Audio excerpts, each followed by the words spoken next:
New reports of militants showing strength in Benghazi before the attack on the U.S. consulate. The terrorists even held a conference in June, which was attended by the bulk of the al-Qaeda network in Libya. That according to a Pentagon research report. Joining me now, Fox News national security analyst KT McFarland. She's held national security posts under Presidents Nixon, Ford, and Reagan. KT, first let's deal with, if we may, that debate. The president making the straightforward statement that he declared it to be a terrorist attack the day after Benghazi. And I have to tell you, the press has been absolutely mute on that statement by the president. It's remarkable. It's the greatest story of our time, which is that the press is sort of see no evil, speak no evil, hear no evil. And the cult of Obama. Look, the word terror may have left his lips in that Rose Garden ceremony, but it had nothing to do with the Benghazi attack. And for 2 weeks, they spun this fairy tale that it was all as a result of a demonstration that got out of hand as a result of a YouTube movie. That was made up out of whole cloth. Why? Because that was not part of their narrative. 5 days before that attack, the president was at the Democratic convention, and he said, bin Laden is dead and al-Qaeda is back on its heels. And yet 5 days later, al-Qaeda attacks American embassies in Yemen and in Egypt and in the consulate in Libya, kills 4 Americans, and went on the march throughout the Middle East. Hardly an al-Qaeda that's on its heels. Hardly an al-Qaeda that's on its heels. And also, the president has dropped the reference from al-Qaeda is on the run in 2 speeches today on the campaign trail. This is a significant shift, is it not? Yeah, sure. He's been saying as part of his campaign speech and part of his whole foreign policy legacy and why he feels he should be elected. He tells the American people, bin Laden is dead, the war on terror is over, and al-Qaeda's on its heels. Al-Qaeda's finished. Al-Qaeda's in the dust heap of history. Well, it's not. Al-Qaeda has now expanded. It's in regions of the world it was not in even 2 years ago. And there was a Pentagon report in the summer, in August, saying that al-Qaeda's in Libya and that had gone from an organizational to a recruitment stage, and it was ready to go operational. That was a month before September 11th. They knew something was coming. Libyan security officials, they have said from the outset that it was a terrorist attack. Right. The president, on one level, saying that that what he was intimating was that it was a terrorist attack.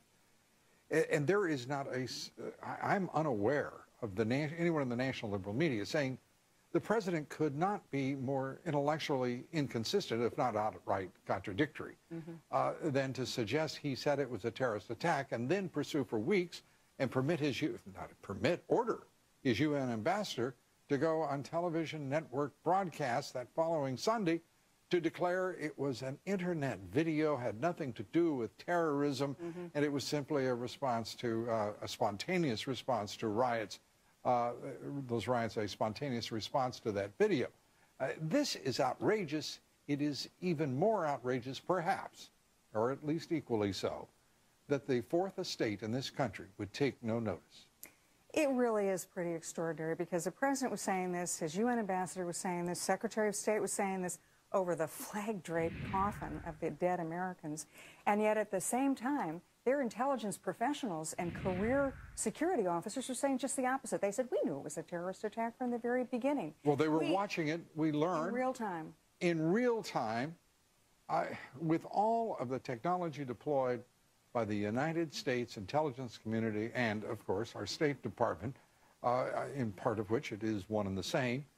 But the fact is that there was no response in real time. There was no acknowledgement, even in a timely fashion, that this was a terrorist attack and that we had hours in which to respond, analyze, to understand, to comprehend, and to make, not only to make a statement and a clarifying statement to the American people, well, but to act. We didn't even rescue them. I mean, when I was in the Pentagon on the day of the Beirut bombing in 1983, all hands on deck. Everybody in that region went to the area. How could they help? What happened in Benghazi? Why didn't we send a commando raid? We didn't know what was going to be the outcome of this. We didn't know it was going to be dead Americans. It could have been hostages held. We didn't. We just left them there.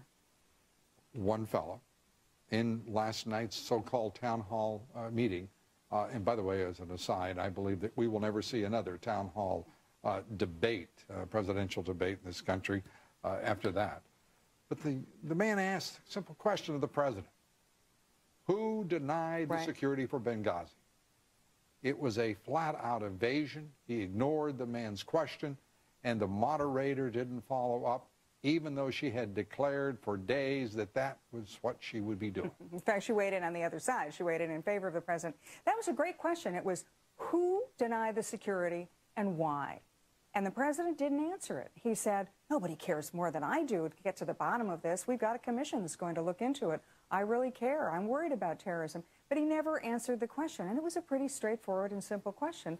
And the American people still don't have an answer. I talked to a man who was an ambassador throughout the region in the Reagan administration. He said, everywhere I went, I had a security detail that followed me everywhere. This ambassador had nothing. Governor Romney, he missed a number of opportunities to set the record straight, to at least challenge the president on the record. How significant are those missed opportunities for the governor in your judgment? I don't think it's that big a deal. The big deal for foreign policy certainly is going to be Monday night, and the Monday night's foreign policy debate. Where is Governor Romney on these issues? We know where President Obama is. He sort of dodges and weaves, and everything's a great success. But there are a lot of failures in foreign policy leadership in the last 4 years, and it's an opportunity for Governor Romney to really put it to the American people. All right. KT McFarland. Thank you. Thank you.